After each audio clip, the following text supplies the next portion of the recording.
यात्रा भारत के तीर्थ स्थानों एवं मंदिरों की यात्रा। नमस्कार, हम स्वागत करते हैं अपने YouTube चैनल में जिसका नाम है यात्रा भारत की। इस चैनल में घर बैठे आपको दर्शन कराएंगे भारत के तीर्थ स्थानों एवं मंदिरों की और बताएंगे उससे जुड़ी जानकारी।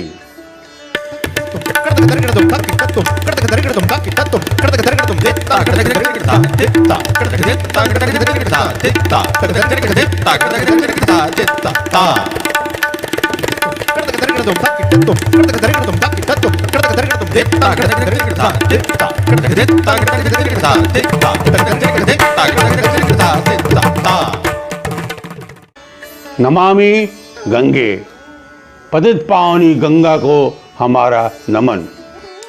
आज के वीडियो में देवभूमि उत्तराखंड में स्थित गंगोत्री धाम की हम यात्रा कराएंगे। आइए शुरू करते हैं यात्रा गंगोत्री धाम की। हमारे चैनल को सब्सक्राइब कीजिए और बेल आइकॉन के बटन को दबा दीजिए, जिससे हमारे नए नए वीडियो की खबर आपको मिलती रहे।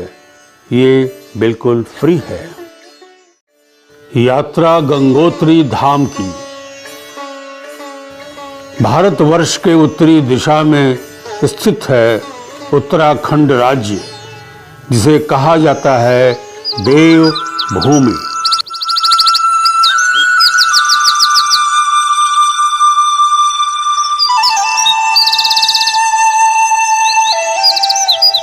इसी देवभूमि उत्तराखंड के उत्तरकाशी जिले में स्थित है गंगोत्री धाम तीर्थ।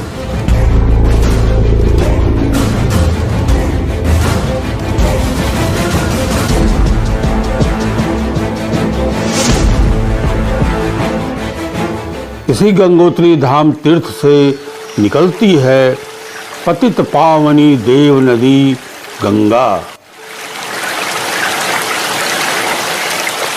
और यहाँ स्थित है माँ गंगा का दिव्य एवं भव्य मंदिर।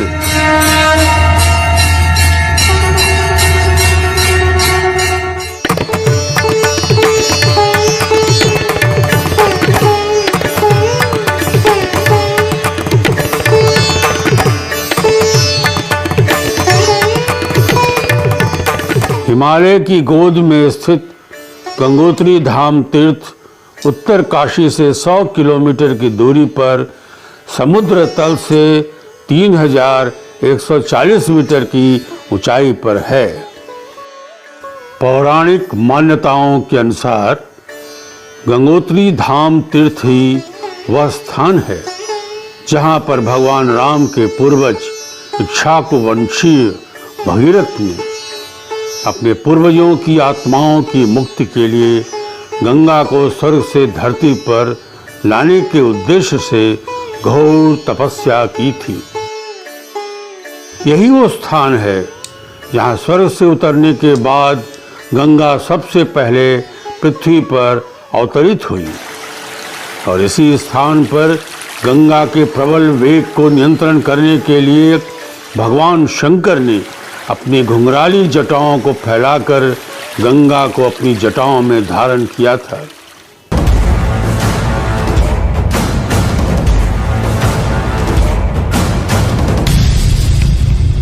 यही वो स्थान है जहां शिव की जटाओं से गंगा की धारा का प्रवाह धरती पर आरंभ हुआ।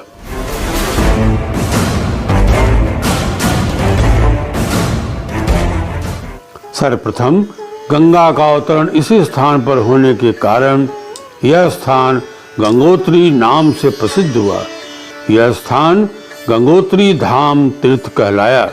इसी कारण गंगोत्री धाम तीर्थ को उत्तराखंड के 4 धाम तीर्थ यात्रा के 4 स्थानों में से एक माना जाता है।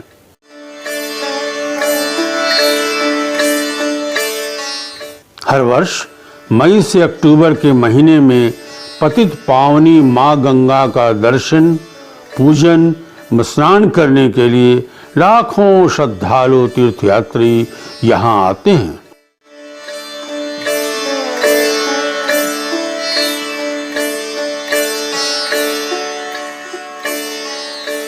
गंगा की उत्पत्ति।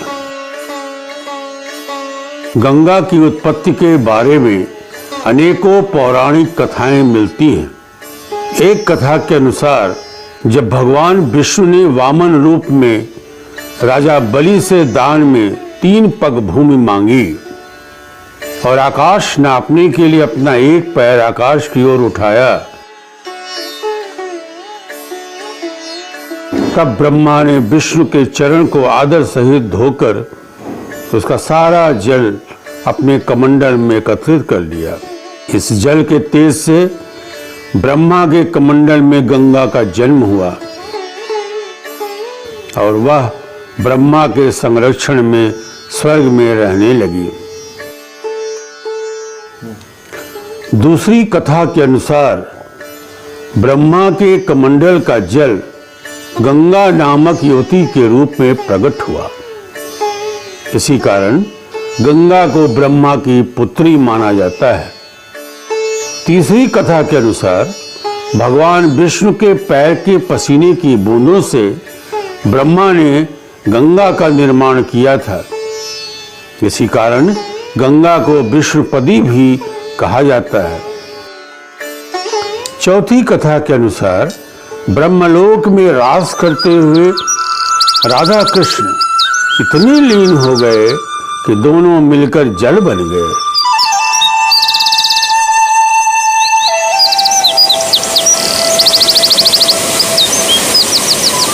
इसी जल को ब्रह्मा ने अपने कमंडल में एकत्र कर लिया। एक अन्य कथा के अनुसार अति प्राचीन काल में पर्वतराज हिमालय और सुमेरु की पुत्री मैना की 2 कन्याएं थीं जो अत्यंत रूपवती एवं सर्वगुण संपन्न थी। बड़ी कन्या का नाम गंगा और छोटी का नाम पार्वती था। इस तरह गंगा और पार्वती सगी बहनें थीं। गंगा का व्यक्तित्व दैवी गुणों से भरपूर और अत्यंत प्रभावशाली था। स्वर्ग के देवताओं की दृष्टि गंगा पर पड़ी। देवता सृष्टि के कल्याण के लिए गंगा को अपने साथ स्वर्गलोक ले गए। स्वर्ग से धरती पर गंगा अवतरण की कथा। पौराणिक कथा के अनुसार सतयुग में अयोध्या में भगवान रामचंद्र के पूर्वज इक्ष्वाकुवंशी महाराज सगर का शासन था। उनके 60,000 पुत्र थे। अपने साम्राज्य की वृद्धि और समृद्धि के लिए राजा सगर ने अश्वमेध यज्ञ का आयोजन किया। उन्होंने विश्व विजय के लिए घोड़ा छोड़ा और इसकी सुरक्षा के लिए अपने 60,000 पुत्रों को नियुक्त किया।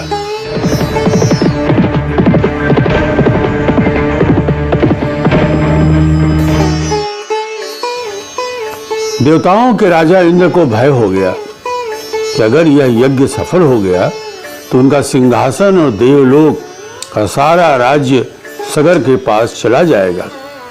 इंद्र ने चालाकी से सोच समझकर अपना भेष बदलकर राक्षस का भेष बनाया और अश्वमेध यज्ञ के घोड़े को चुरा लिया। इस घोड़े को इंद्र ने पाताल लोक में तपस्या कर रहे कपिल मुनि के आश्रम में बांध दिया।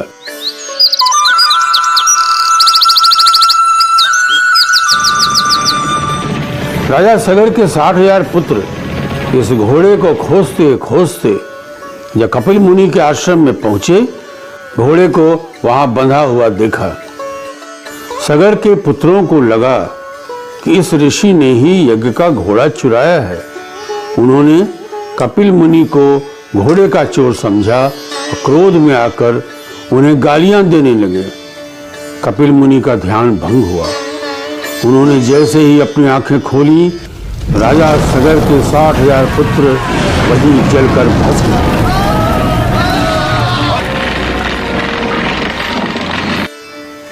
जैसे ये खबर राजा सगर को मिली, पुत्र विछोह से दुखी सगर ने अपने पौत्र अंशुमान को कपिल मुनि के पास भेजा। सगर के 60,000 पुत्रों का अंतिम संस्कार नहीं होने के कारण उनकी आत्माओं की मुक्ति नहीं मिल पाई थी। वे प्रेत बनकर घूमने लगी थी। अंशुमान ने कपिल मुनि के आश्रम पहुंचकर उनके चरणों में प्रणाम कर विनय पूर्वक स्तुति की। कपिल मुनि ने प्रसन्न होकर यज्ञ का घोड़ा छोड़ दिया।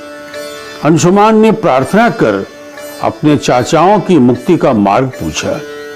कपिल मुनि ने कहा कि उनकी आत्माओं को मुक्ति तभी मिलेगी जब उनकी अस्थियों को गंगा जल में विसर्जित किया जाए। अंशुमान यज्ञ का घोड़ा लेकर वापस आए और राजा सगर ने अपना अश्वमेध यज्ञ पूर्ण किया।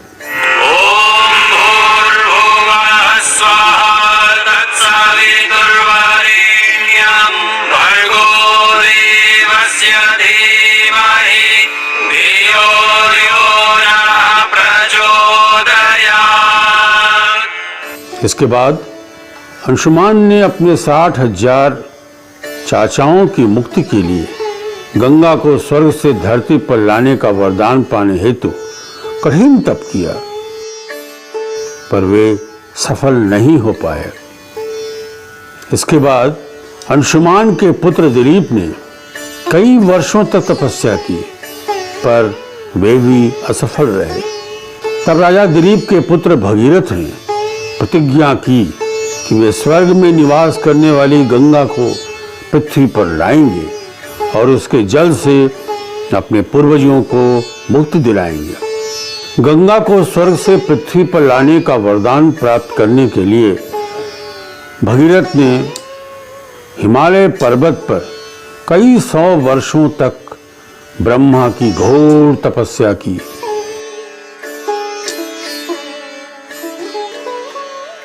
ब्रह्मा ने प्रसन्न होकर गंगा को आदेश दिया कि वह पृथ्वी पर जाए, जिससे भगीरथ के पूर्वजों को मोक्ष प्राप्त हो सके। गंगा धरती पर अवतरित होने के लिए तैयार हो गई और पूछा, स्वर्ग से धरती पर उनके वेग को कौन सहेगा? उनके वेग को पृथ्वी संभाल नहीं सकेगी। अगर वे धरती पर आती हैं तो सारी धरती जलमग्न हो जाएगी, नष्ट हो जाएगी।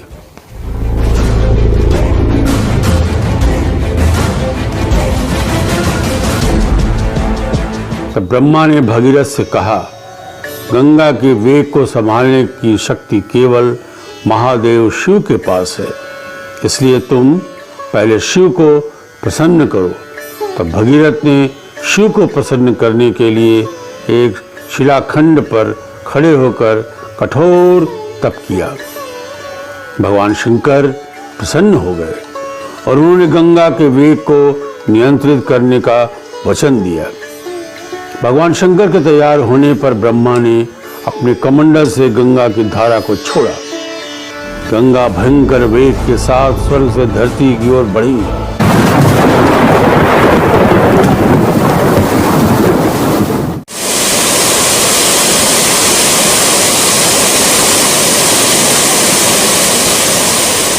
शिव ने अपनी खुली जटाओं से गंगा के वेग को नियंत्रित किया और उनकी धाराओं को अपनी जटाओं में समेट कर जटाएं बांध ली।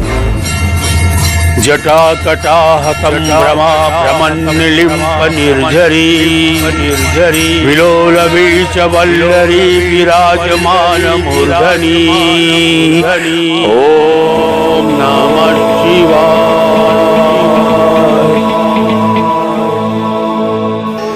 गंगा को शिव की जटाओं में विलीन होते देख भगीरथ ने शंकर की स्तुति की। तब शिव ने अपनी एक लट खोली।